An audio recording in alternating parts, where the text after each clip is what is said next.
Welcome to week 5 of the quarantine worship services. We are so glad we can be here together. We've got Matthew, we've got Josh behind the camera. Josh, by the way, is not sick. We're praying for a different Josh in the prayers. Our Josh is doing fantastic. And we got Jesus. So we are doing fantastic. We pray you are as well. If you are not, please let us know. Either in the comments, contact the church. We want to be there for you guys. So please let us know how we can be able to serve you.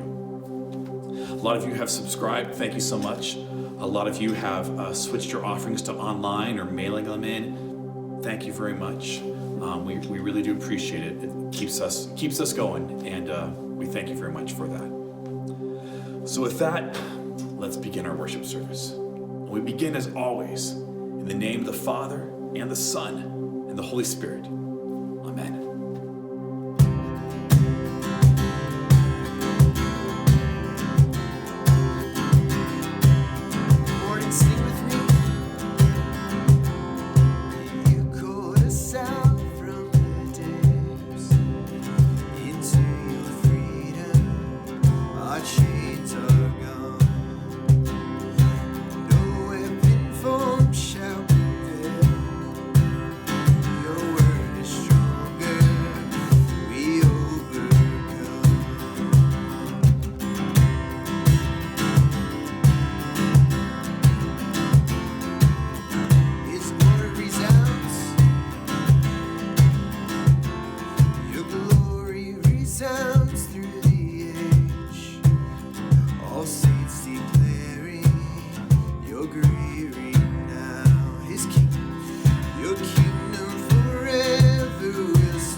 Heavenly Father, we triumph in your name because it's your name that we've been baptized into. It's in your name that claims us as your own. It's in your name that you wash us clean of all of our sin and redeem us from all of our shame. Lord Jesus, you know us and you know our hearts, you know our thoughts, you know our words, you know our actions. Lord, you know So many times we put ourselves on the throne and kick you off. We put our will above your will, and our desires above your desires, Lord God. And it never works out. And we're sorry. And so, Lord, we're going to take some time right here, just in the quiet of our hearts, asking for your forgiveness.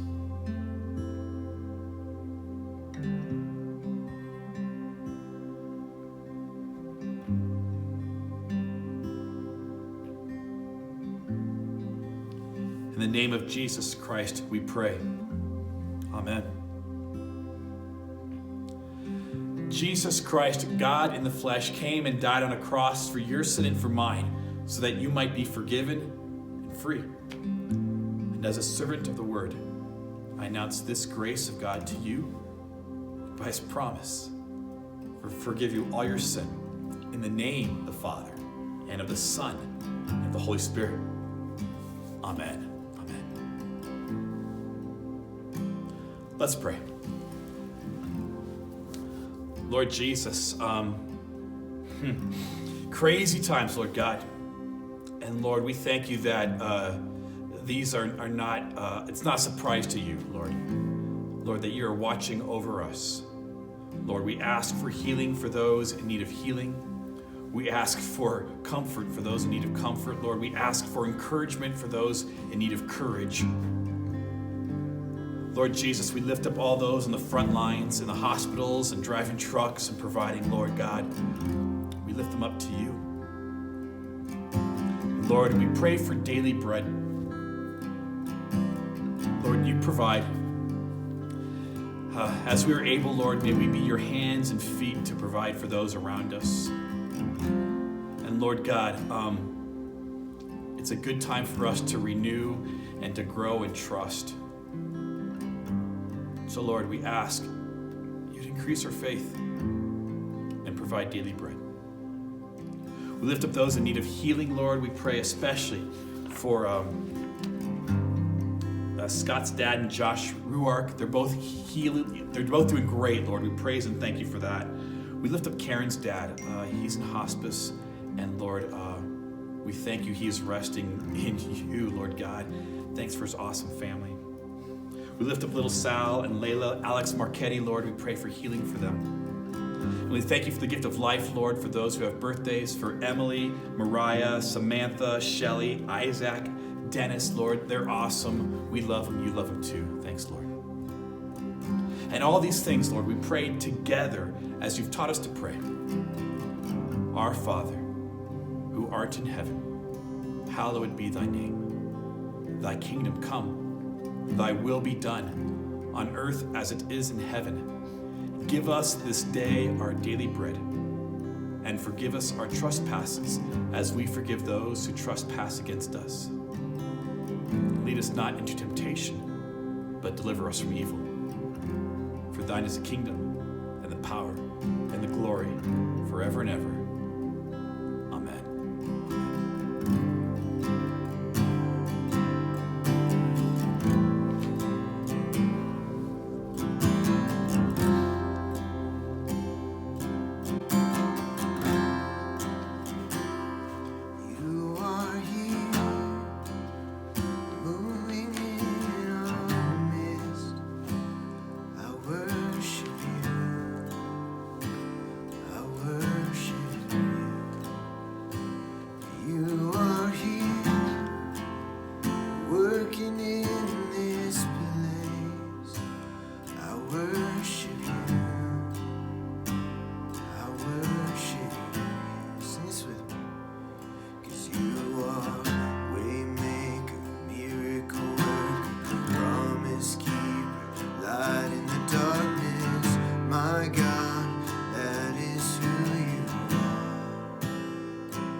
touching every heart.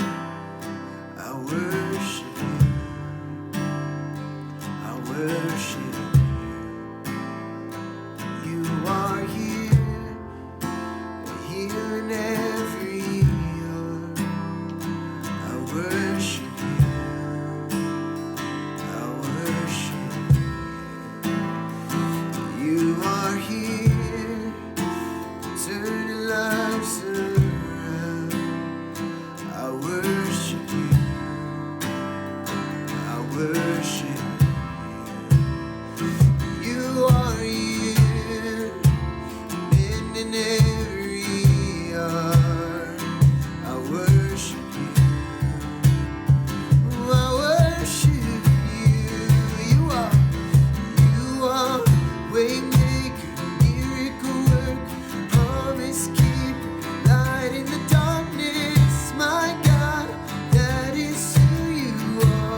Sing with me. Even when I don't see it, you're working.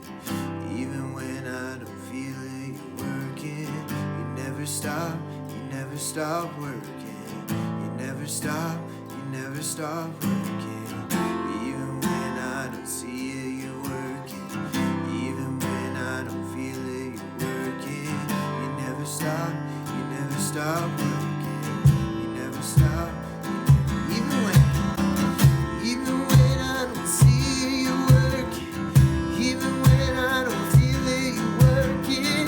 You never stop working. You never stop working. Even when I don't see it, you're working. Even when I don't feel it, you're working. You never stop working. You never stop working. Waymaker, miracle worker, promise keeper, light in the darkness. My God, that is who you are. 'Cause you are waymaker, miracle worker, promise keeper, light in the darkness. My God, that is who you are. That is who you are. That is who you are. That is who you are. That is who you are. And that is who you are. And that is who you are. And that is who you are. That is who you are.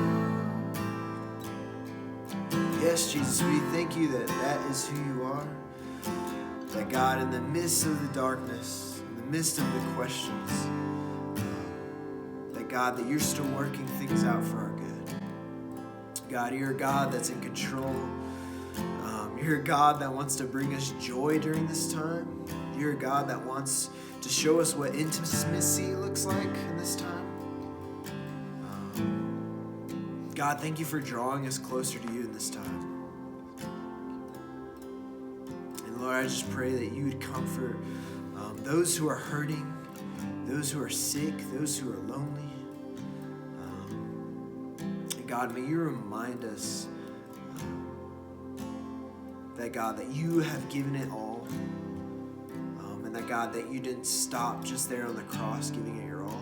But that God, that you rose again. And that God, that you're alive today. And that God, you're giving us everything that we need, which is ultimately you. So Jesus, may we just place our trust in you. May we just place our hope in you. And God, we just pray that your word would fall on good soil today, that it would just ring true in our hearts. And God, may it just increase our faith and increase our joy in you this morning. In Jesus' name, amen.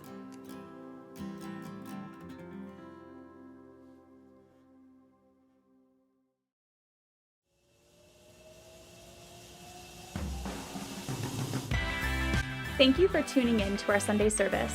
Before we hear Pastor Jason's message, we would love to share with you the opportunities you have to find community at a distance at Gracious Savior Church. During quarantine, the best way to receive news and updates is through our GraceNotes newsletter. You can sign up for that on our website, gracioussavior.org. But here are a few other ways to engage in the community at Gracious Savior. We produce multiple videos every week on our YouTube channel. You can subscribe to our channel for instant notifications when we air our content, such as our weekly Sunday services at 9:30 a.m., The Josh and Matt Show, which is a lighthearted, interactive live stream every Wednesday at 11 a.m., what we call Daily Devos, bite-sized devotionals from different members of GSC a couple days a week. Subscribe to the channel to see all of our content. If you or someone you know has experienced loss due to suicide in our valley, then we have a suicide support group for you. It's Thursday nights from 5:30 to 7 p.m. You can connect with the suicide support group by contacting Pastor Jason. You can text or call him, and if you don't have his phone number, you can email him at jason.gracioussaviorchurch@gmail.com. There's also a new community group called Mix It Up. This new Zoom meeting will be a weekly mixer on Wednesday nights and feature fun themes and great conversation. Every week we'll have a fun theme, and this week it's Western themed. Email Josh or Matt to get the Zoom link. Subscribe to the channel on YouTube, seek out support through the Suicide Loss Support Group, and join the Mixer, all at Gracious Savior Church online. Thank you for tuning in, and here is Pastor Jason's message.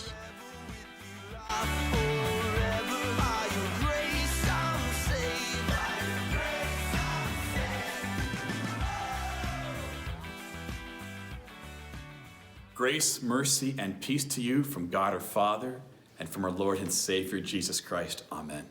Amen. Easter was weird this past week, but even on normal Easters, I always feel a bit of a letdown after Easter. Like, normally when the church is full and Jesus is being praised and it's fantastic, and then you come back to church the following Sunday and it's just less. And this Sunday, it's really less. Like, there's nobody here. So I get like the post-Easter blues. So I actually wrote a song about it called the Post-Easter Blues. So I need, Matthew, can I borrow your guitar? Perfect. Thank you. Thank you. Oh, this is a right-handed guitar. I need a left-handed guitar. Here, we got it. There. Now it's a left-handed guitar. Is that good? Am I treating your baby okay? Sure. All right. Here we go. This is called the Post-Easter Blues by Jason. Okay, here we go. Spazoid children running down the hall, sugar high about to stall, another overcooked Easter ham, next year we'll try Spam, I got the post-Easter blues. All right, here we go. Second verse, I know. Chocolate bunnies mashed on the wall, hard-boiled eggs from now till fall, Cadbury eggs I have got, insides look like yolk, but it's not. I got the post-Easter blues. There you go. Thank you. I know. Thank you. I know. Stop it. Wait. There's more. You got the post-Easter blues? Maybe you do. But if you do, you got nothing on a guy named Thomas. You've heard of Thomas before. He's often called Doubting Thomas. And I'm going to read the text from John chapter 20 that illustrates why. Here it is.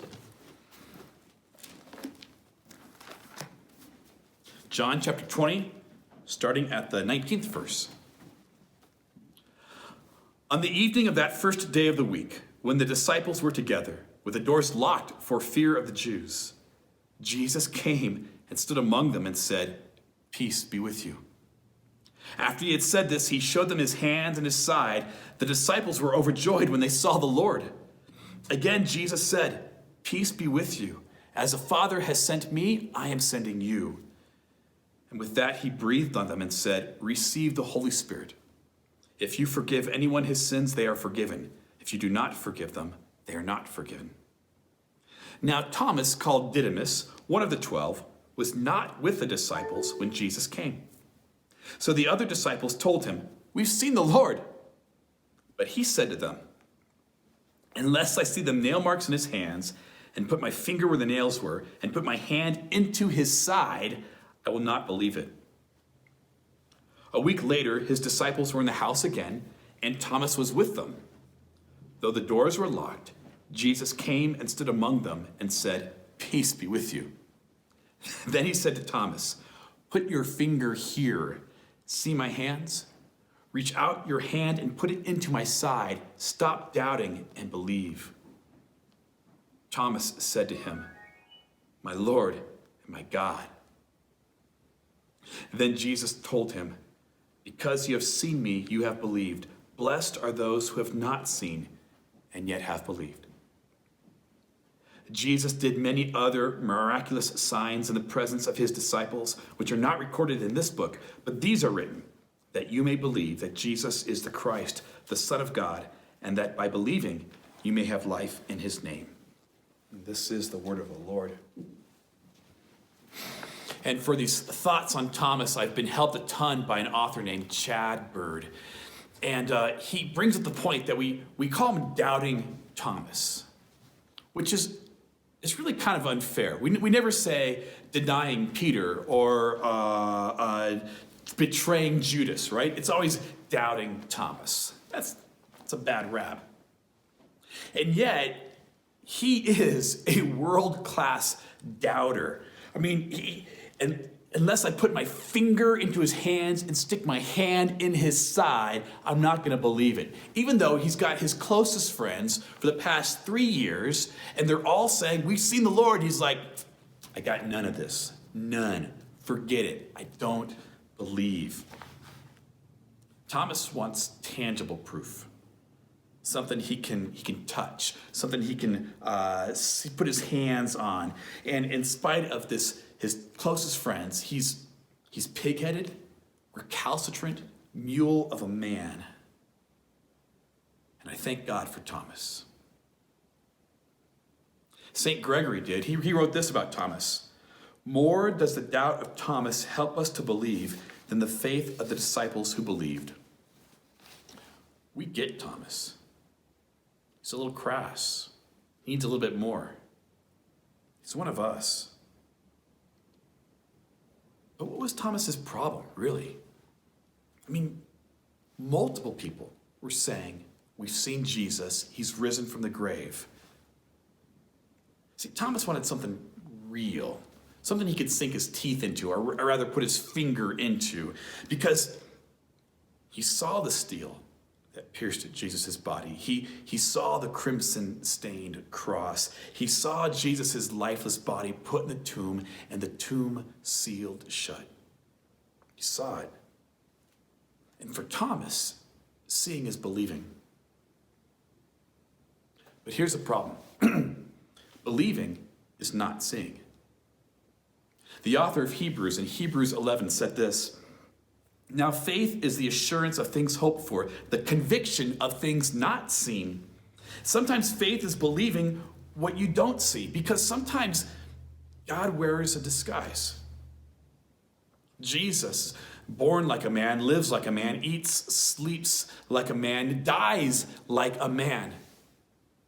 And yet faith says, Jesus is God in the flesh.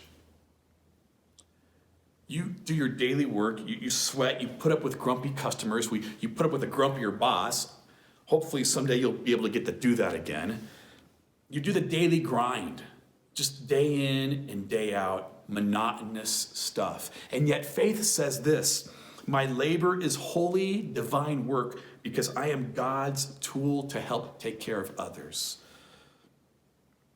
You get sick, lose a friend, you hurt, cry, you get mad, you wonder how long this all can last. And yet faith says, I'm a blessed child of God, well-pleasing to him, and I will live forever because of the grace of Jesus Christ. Believing is not seeing. To believe is to confess that God is where God seems not to be, to confess that God is good even when it feels like the exact opposite. And faith is a gift because you can't do that.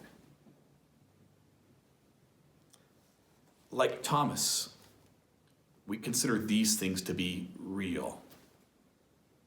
A freshly dug grave at a cemetery, a checking account running on fumes, a child who just won't listen, a spouse who doesn't care, peers who mock, friends who are absent, a conscience that won't shut up, a job that doesn't satisfy or barely provides, a sickness that grows stronger day by day.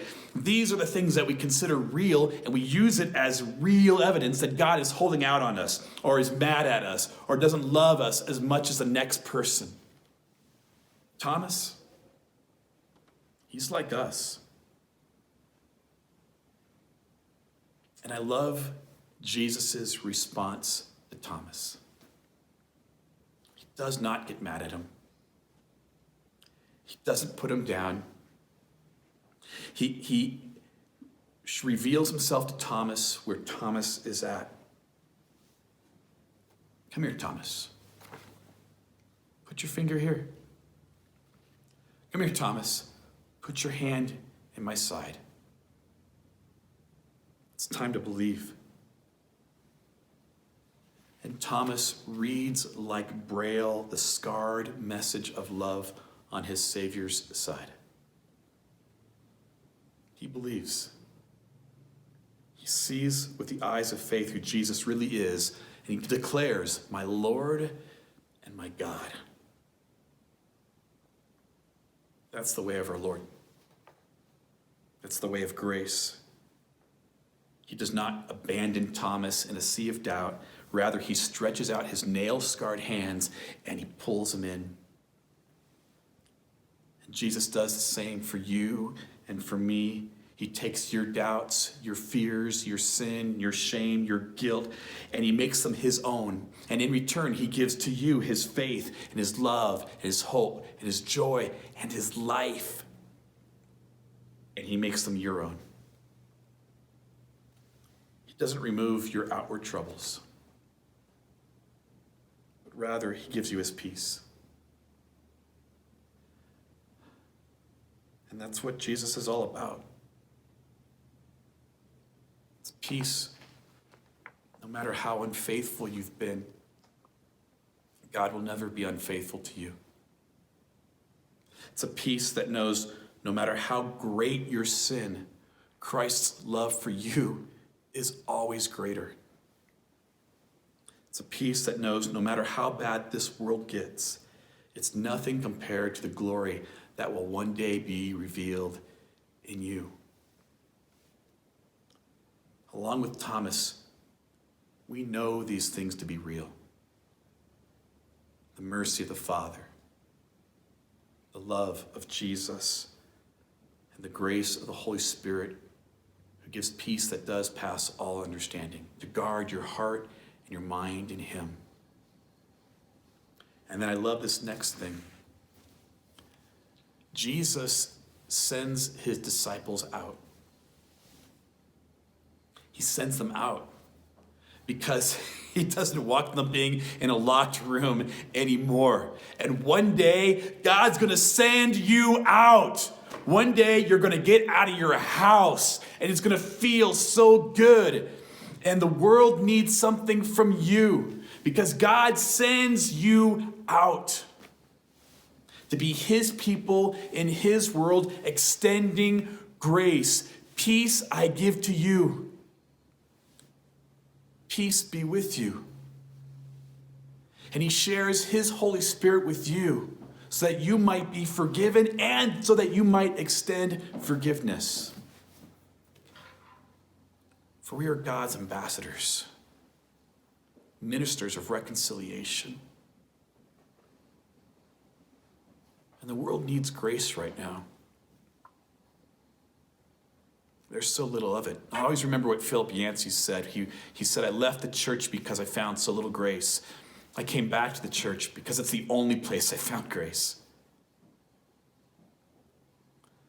Jesus Christ, God in the flesh, dies on the cross to wash you with his very own blood, to cover you with his blanket of forgiveness, and to send you out to be his people in his world. One day you will be sent out.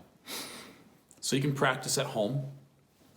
I'm sure by now you're discovering that when you're cooped up with the same people for 5 weeks, grace is important. Patience is important. Humility is necessary. And God's training us for this time. You're being trained right now to rest in him. And then to be sent out. Believing is not seeing. And if you look at yourself and search inside yourself for the power to do all that God calls you to do, you will flounder and you will fail. But when you rely on him and his love for you, and his commitment to you, and his desire for you to be with him now and always, you become his tool, his instrument, his ambassador, sharing his life and his grace to a world that's dying without him. rest in his love always. May we be encouraged by his grace continually. And may we, because of his resurrection, live for him always. Amen.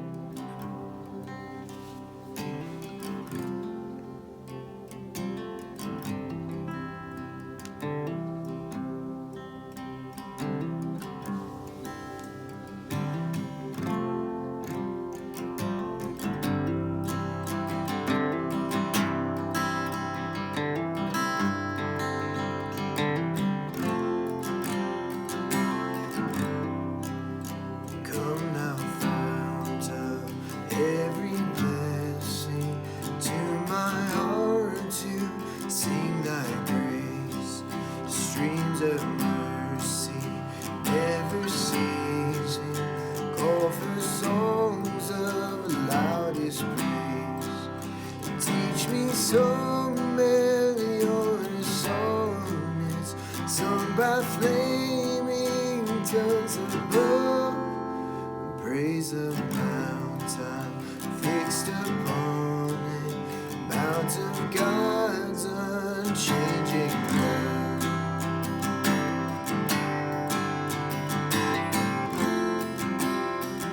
Here I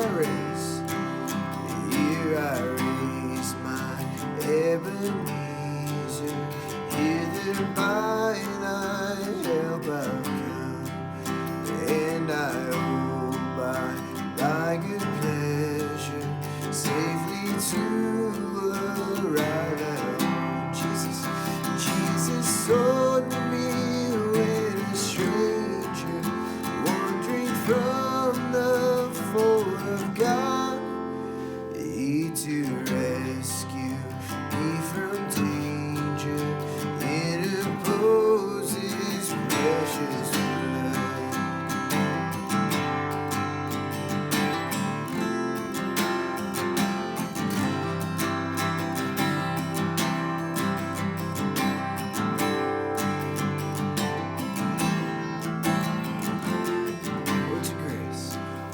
To grace, how great a debtor daily I'm constrained to be. Let thy goodness like a fetter bind my wandering heart to thee. Prone to wander, Lord, I feel it, prone to leave the God I love. Here's my heart, Lord, take and seal it for thy courts above. Prone to wander, Lord, I feel it, prone to leave the God I love. Here's my heart, Lord, take and seal it for thy courts above. Here's my heart, Lord, take and seal it for thy courts above. The Lord bless you and keep you. The Lord make his face shine upon you and be gracious to you. The Lord look upon you with favor and give you peace.